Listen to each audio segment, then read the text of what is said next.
இன்றைய முதல் வாசகம் இறைவாக்கினர் எசாயா நூலிலிருந்து வாசகம். அதிகாரம் 6 வசனம் 1 முதல் 8 முடிய. உசியா அரசர் மறைந்த ஆண்டில் மிகவும் உயரமானதோர் அரியணையில் ஆண்டவர் அமர்ந்திருப்பதை நான் கண்டேன். அவரது தொங்கலாடை கோவிலை நிரம்பி நின்றது. அவருக்கு மேல் செராபின்கள் சூழ்ந்து நின்றனர். ஒவ்வொருவருக்கும் 6 இறக்கைகள் இருந்தன. ஒவ்வொருவரும் 2 இறக்கைகளால் தம் முகத்தை மூடிக்கொண்டனர். 2 இறக்கைகளால் தம் கால்களை மூடி மறைத்தனர். மற்ற 2ஆல் பறந்தனர்.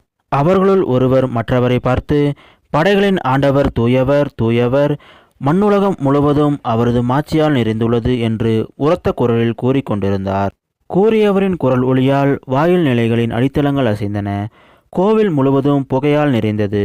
அப்பொழுது நான், ஐயோ, நான் அழிந்தேன், ஏனெனில் தூய்மையற்ற உதடுகளை கொண்ட மனிதன் நான், தூய்மையற்ற உதடுகள் கொண்ட மக்கள் நடுவில் வாழ்பவன் நான். படைகளின் ஆண்டவராகிய அரசரை என் கண்கள் கண்டனவே என்றேன். அப்பொழுது சேராபீன்களுள் ஒருவர் பலிபீடத்திலிருந்து நெருப்பு பொறி ஒன்றை குரட்டால் எடுத்து அதை தம் கையில் வைத்து கொண்டு என்னை நோக்கி பறந்து வந்தார்.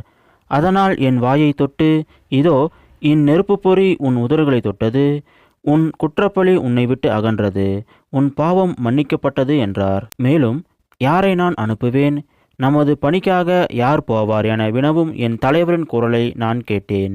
அதற்கு, இதோ நான் இருக்கிறேன், அடியேனை அனுப்பும் என்றேன். இது ஆண்டவர் வழங்கும் அருள்வாக்கு.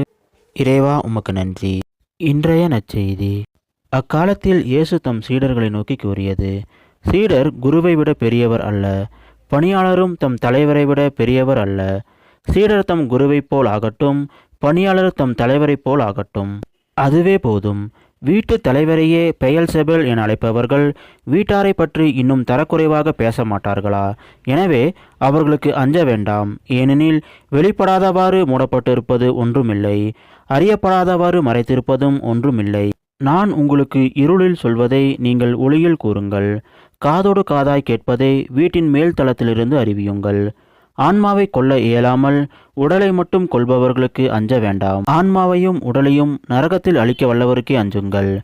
காசுக்கு 2 சிட்டுக்குருவிகள் விற்பதில்லையா? எனினும் அவற்றுள் ஒன்று கூட உங்கள் தந்தையின் விருப்பமின்றி தரையில் விழாது. உங்கள் தலைமுடியெல்லாம் எண்ணப்பட்டிருக்கின்றது. சிட்டுக்குருவிகள் பலவற்றை விட நீங்கள் மேலானவர்கள்.